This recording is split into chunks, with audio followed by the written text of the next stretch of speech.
Sir 'Pushpa' release అయింది. So పబ్లిక్‌లో mixed talk అయితే నడుస్తుంది. ఇది కలెక్షన్స్ వైస్‌గా చూసుకుంటే ఎలా ఉంది? టాక్ మిక్స్డ్ ఉందేమో కానీ 'పుష్ప' గారి దండయాత్ర అయితే బాక్స్ ఆఫీస్ మీద జరుగుతుందని చెప్పుకోవచ్చు. ఈ 4 రోజుల్లో కలెక్షన్స్ అఫీషియల్గా ఈ వీకెండ్ కలెక్షన్స్ వరకు అఫీషియల్గా వాళ్ళు రిలీజ్ చేసింది 829 crores వరల్డ్ వైడ్గా కలెక్ట్ చేసిందని చెప్పేసి అఫీషియల్గా రిలీజ్ చేసినటువంటి ఫిగర్ ఇది. ఓకే. మొదటి రోజు నుంచి కూడా కలెక్షన్స్ దూకుడుగా ఉన్నాయి. మొదటి రోజు చూసుకున్నట్టయితే 294 కోట్లు కలెక్ట్ చేసిన అఫీషియల్గా పోస్టర్ రిలీజ్ చేయడం జరిగింది. రెండో రోజు వాళ్ళు రిలీజ్ చేసిన పోస్టర్ 449 కోట్లు, అంటే 450 కోట్లకి 1 కోటి రూపాయలు తక్కువ. 2 రోజులు కలెక్షన్స్ అవి. మూడో రోజుకి వచ్చేసరికి 621 crores కలెక్ట్ చేసిందని చెప్పేసి 3 రోజుల పోస్టులో వర్షం చూసాం. ఈ 4 రోజులది కలిపేసి టోటల్గా 829 కోట్లు కలెక్ట్ చేసింది వరల్డ్ వైడ్ అని చెప్పేసి వాళ్ళు రికార్డ్స్ చూపిస్తున్నారు. అయితే బాలీవుడ్లో ఇప్పుడు వరకు ఉన్న సినిమాల్లో ఏది ఎక్కువ కలెక్ట్ చేసింది ఇండియా వైడ్గా అనుకుంటే జవాన్ ఒకటి కలెక్షన్స్ అనేవి, జవాన్ ఒకటి బెంచ్ మార్క్ క్రియేట్ చేసింది, యానిమల్ ఒకటి బెంచ్ మార్క్ క్రియేట్ చేసింది, దాని తర్వాత బాహుబలి 2 ఒకటి బెంచ్ మార్క్ క్రియేట్ చేసింది, దంగల్ ఒకటి ఉంది. ఇలా వాటి పరిధిలో కలెక్షన్స్ ఉన్నాయి. యానిమల్ చూసుకుంటే 900 కోట్లు కలెక్ట్ చేసిందని ఉంది. ఇప్పుడు జవాన్కి వచ్చేసరికి 1200 కోట్లు వరకు ఏమో కలెక్ట్ చేసిందని చెప్పి జవాన్ రికార్డు ఒకటి ఉంది. తర్వాత బాహుబలి 2 వచ్చేసరికి 1800 కోట్లు చేంజ్ బాహుబలి 2 కలెక్ట్ చేసిందని చెప్పేసి దానికి ఒక బెంచ్ మార్క్ కలెక్షన్స్ ఉన్నాయి. దంగల్ విషయానికి వచ్చేసరికి 2000 కోట్లు కలెక్ట్ చేసిందని చెప్పేసి దానికి ఒక బెంచ్ మార్క్ ఉంది. బట్ హిందీ మార్కెట్లో ఇది తెలుగు రాష్ట్రాల్లో ఎలా ఉంది, మిగతా సౌత్ ఎలా ఉంది పక్కన పెడితే హిందీ బెల్ట్లో పుష్పరాజు కలెక్షన్స్ అనేవి విపరీతంగా వస్తున్నాయని మనం చెప్పుకోవాలి. ఇప్పుడు 4 రోజుల్లో ఈ 829 కోట్ల వరల్డ్ వైడ్ కలెక్షన్స్లో 291 కోట్లు బాలీవుడ్ నుంచి ఉంది, హిందీ మార్కెట్ నుంచి ఉంది. ఓన్లీ హిందీ మార్కెట్లో కాంట్రిబ్యూషన్ అనేది దాదాపు 300 కోట్లు దగ్గర, అంటే 290 కోట్లు అంటే 9 కోట్లు తక్కువ 300 కోట్లు హిందీ మార్కెట్లో ఉంది. త్రూఅవుట్ ఇంకా మిగతా లాంగ్వేజెస్ అన్నీ కలుపుకుంటే 500 కోట్లు అనమాట. సో టోటల్గా ఇది చూసుకుంటే 829 కోట్లకి 4 రోజులు కలెక్ట్ చేయడం అనేది ఫస్ట్ గ్రాస్. ఇంత స్పీడ్గా 4 రోజులు కలెక్ట్ చేయడం అనేది ఏ సినిమాకి లేదు. బట్ ఈ స్పీడ్ ఎక్కడి వరకు వెళ్తుంది, ఎంత కలెక్ట్ చేస్తుంది, ఓవరాల్గా ఎంత కలెక్ట్ చేస్తుంది, ఏ రికార్డులను బద్దలు కొడుతుందని మనం వేసి చూడాల్సిన పరిస్థితి ఉంది. డే 1 కలెక్షన్స్ చూసుకున్నట్టయితే హిందీలో షారుఖ్ ఖాన్ రికార్డ్స్ ఆల్రెడీ గల్లంత అని చెప్పి మనం మాట్లాడుకున్నాం. షారుఖ్ ఖాన్కి 65 crores రికార్డు ఉంది, జవాన్కి ఉండేది. ఇప్పుడు ఇది 72 కోట్లు కలెక్ట్ చేసింది. 70 కోట్లు ఉండేది, 72 కోట్లు ఇది కలెక్ట్ చేసింది. 2 కోట్లు ఎక్కువ కలెక్ట్ చేయడంలో షారుఖ్ ఖాన్ జవాన్ రికార్డు అనేది పోయింది. సో ఇట్లా డే 1 రికార్డులు కొట్టింది అని మనం అనుకున్నాం. ఈ కలెక్షన్స్ స్టేబుల్గా ఉంటాయా లేదా అని మనం చాలా డిస్కషన్ చేసాం. బట్ ఇది కలెక్షన్స్ విషయాల మటుకి స్టేబుల్గా వెళ్తుంది. 4 రోజులు ఇప్పుడు 829 కోట్లు. ఇది 1000 crores క్లబ్లో చేరడానికి అతి తక్కువ సమయంలో చేరుకుంటుంది.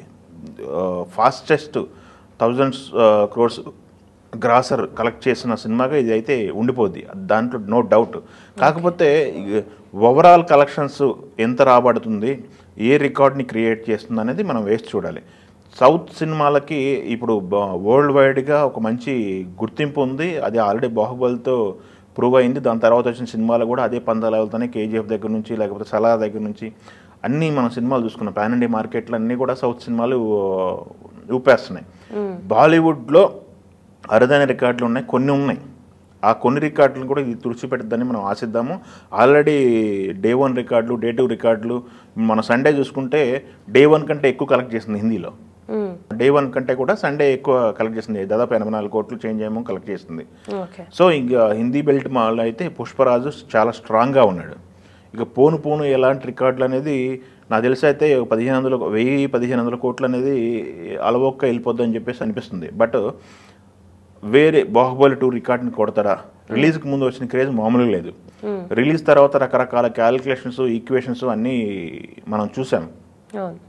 ఏపీలో కొన్ని చోట్ల థియేటర్కి వెళ్ళలేదని చెప్పేసి, లేకపోతే మెగా ఫ్యాన్స్ కాస్త హట్ అయి ఉన్నారని చెప్పేసి, ఈ రకరకాల క్యాలిక్యులేషన్స్, ఈక్వేషన్స్ మధ్య సినిమా రన్ టైం ఎక్కువైందని మనం చాలా చూసాం. రన్ టైం ఎక్కువైందని, లేకపోతే ఆ పాట బాగుందా, ఈ పాట బాగాలేదని పుష్ప 1కి పుష్ప 2కి కంపేర్ చేస్తూ ఆ స్టోరీ ఎక్కడ ఉందనేది, ఇవన్నీ కూడా డిస్కషన్స్ మధ్యలో ఈ పుష్పరాజు నిలబడటం అనేది మామూలు విషయం కాదు.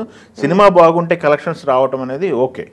బట్ సినిమా డిస్కషన్లో మనకి ఏదంటే డివైడ్ టాక్తో ఈ కలెక్షన్స్ రాబట్టడం అనేది హీరో క్రేజ్ని ఎలివేట్ చేస్తుంది. హీరోకి ఎంత క్రేజ్ ఉంది, ఎంత మార్కెట్ ఉంది, హీరో పట్ల జనాల్లో ఎలాంటి ఒపీనియన్ ఉందనేది క్యాలిక్యులేషన్స్ వస్తాయన్నమాట. వరల్డ్ వైడ్గా సినిమా మార్కెట్, సినిమాకి వచ్చినటువంటి బజ్ కంటే కూడా హీరో చుట్టూ ఎక్కువ డిస్కషన్ నడిచింది. పుష్పరాజ్ చుట్టూ క్యారెక్టర్ని ఎంత ఓన్ చేసుకున్నారు, పుష్పరాజ్ మ్యానియా నడుస్తుంది, 1 man షో అని చెప్పేసి చాలామంది మాట్లాడుతున్నారు.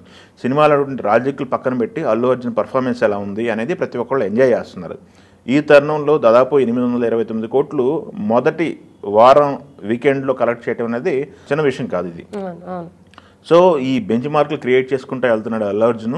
నెక్స్ట్ వచ్చినటువంటి సినిమాలు, పాన్ ఇండియా సినిమాలకి ఇది ఒక సవాల్గా మారిందని మనం చెప్పుకోవాలి. నెక్స్ట్ ఇమీడియట్గా వస్తున్నటువంటి సినిమాలు చూసుకున్నట్టయితే జనవరిలో మన సంక్రాంతికి వచ్చే సినిమాలు ఉన్నాయి. దాంట్లో పాన్ ఇండియా మూవీ ఉంది, రామ్ చరణ్, గేమ్ చేంజర్ ఉంది పాన్ ఇండియా మూవీ, శంకర్ కాంబినేషన్లో. ఆల్రెడీ పాన్ ఇండియా డైరెక్ట్ అతను. ఆ శంకర్ కాంబినేషన్లో త్రిపురారితో మనం పాన్ ఇండియా రేంజ్లో రామ్ చరణ్ కూడా మంచి క్రేజ్ వచ్చింది. వాళ్ళు ఒక సబ్జెక్ట్ని డీల్ చేశారు, అది టీజర్కి కూడా మంచి రెస్పాన్స్ వచ్చింది. అది అంత ఇంపాక్ట్ క్రియేట్ చేస్తుంది బాక్స్ ఆఫీస్ దగ్గర అనేది పోలికలు కంపేర్ చేస్తూ ప్రతి ఒక్కళ్ళు కూడా మాట్లాడుకుంటున్నారు.